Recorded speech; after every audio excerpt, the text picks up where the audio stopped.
No puedes escapar de la programación. Cuando haces videojuegos, todo tiene que ver con programar. Como saben quienes han leído estos escritos desde hace tiempo, un tema del que escribo mucho es sobre programación de videojuegos. De hecho, me interesé en el ensamblador porque en aquellos años era el lenguaje en el que se programaban los mejores juegos. Esta forma de pensar me llevó un día a la idea de abrir otro blog relacionado con el tema que más se toca aquí, incluso más que el ensamblador, y me refiero al desarrollo de juegos. Pero cuando escribía las posibles entradas me di cuenta de una cosa, de que todo se relacionaba con la programación. Esta sentencia no es del todo mía. Es parte de una entrevista que escuché hace mucho por Radio Analógica.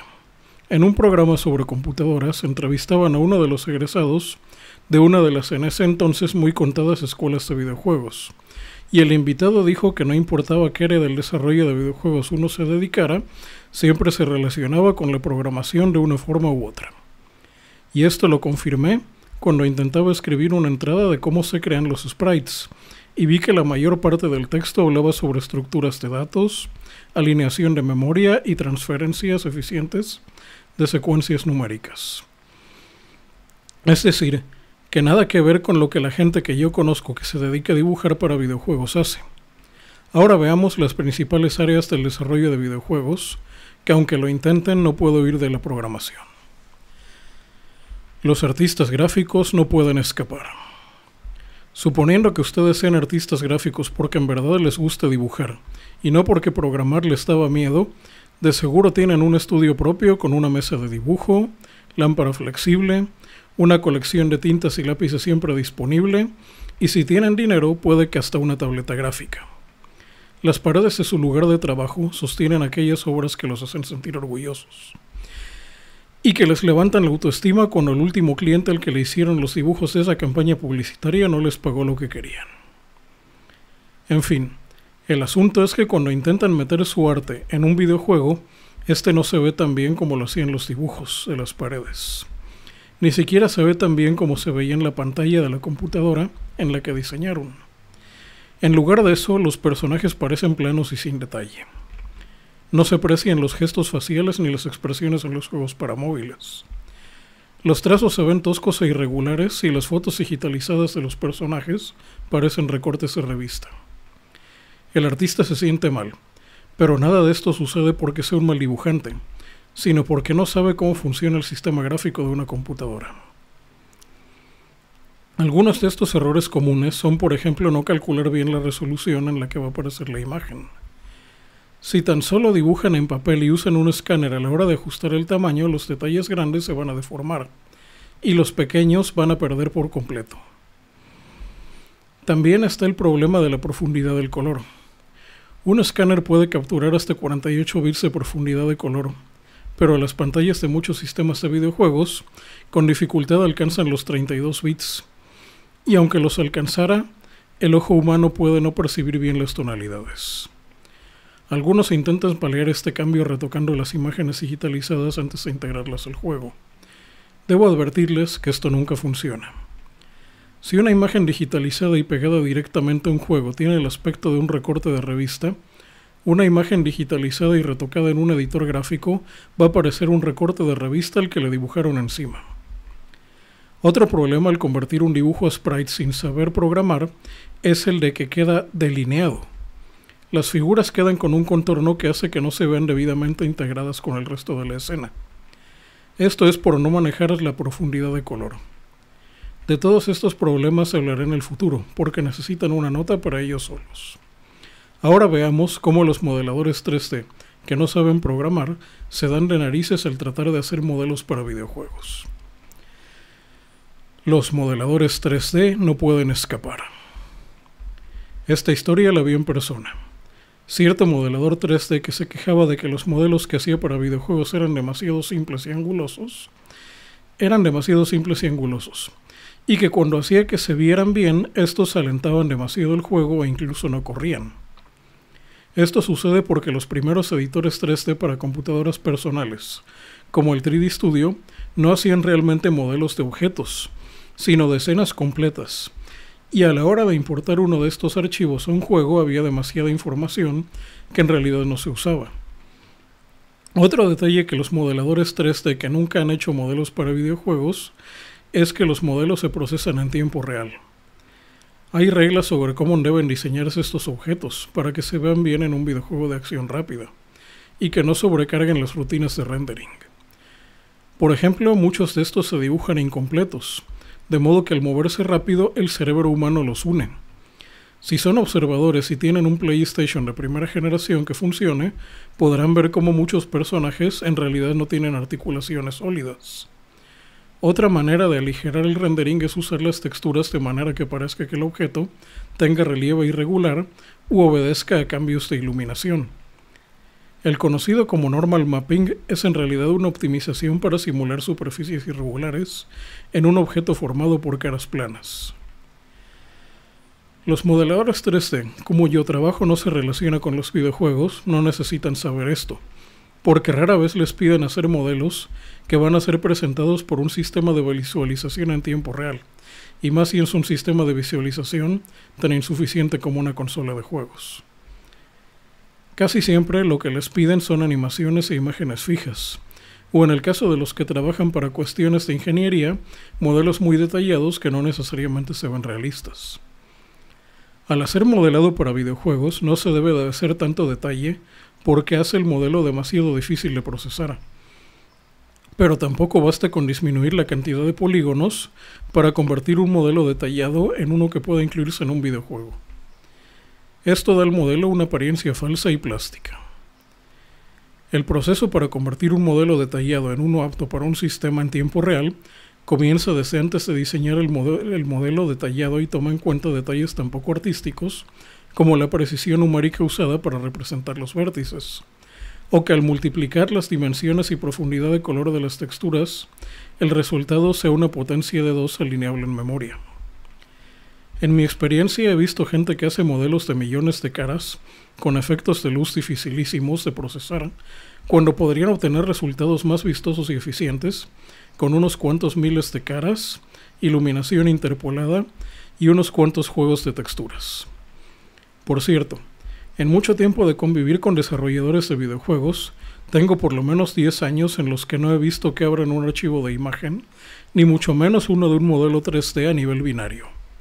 Casi siempre el sistema en el que están trabajando los carga de manera automática, o los más avanzados llaman a una función de una API, o a la clase de un paquete como dicen ahora, que lo carga en la memoria con tan solo pasarle el nombre del archivo. Les recomiendo que si quieren saber en lo que se están metiendo, intenten un día por lo menos abrir uno de estos archivos en modo de texto y desplegar los valores más importantes. Por abrir un archivo en modo de texto, aclaro, me refiero a imprimir el resultado en formato texto, no que lo abran en un editor de texto para que se vea la imagen. Fin de la aclaración. Sigamos. Conocer a nivel de bit los formatos gráficos del archivo no solo les ayudará a decidir cuál es el formato que más les conviene, sino que podrán optimizar mejor los recursos y hacer gráficos más rápidos, y de mejor calidad sin errores extraños, relacionados con fugas de memoria. Los game producers no pueden escapar. Esta última parte la pongo nada más para reírme, pues me resulta gracioso cómo los que menos parecen relacionarse con la programación en una empresa de videojuegos son los que más daño pueden causarle a la empresa por sus pobres conocimientos sobre programación. Veamos primero cómo los game producers, cómo son. Un game producer, o al menos los que yo he conocido personalmente, son jóvenes egresados de prestigiosas carreras de negocios y tienen experiencia en comercio internacional. Para ellos es sencillo conseguir fondos para arrancar proyectos, y conocen gente que les ayuda a publicar y vender sus productos. Su problema es que decisiones que parecen perfectamente razonables para un negocio cualquiera pueden ser verdaderos suicidios a la hora de hacer videojuegos. Pues una cosa que casi todos los game producers aprenden a la mala es que esto de los juegos es lo que en cultura corporativa se llama bet your company, que es cuando inviertes meses o hasta años en producir algo que no sabes siquiera si se va a vender.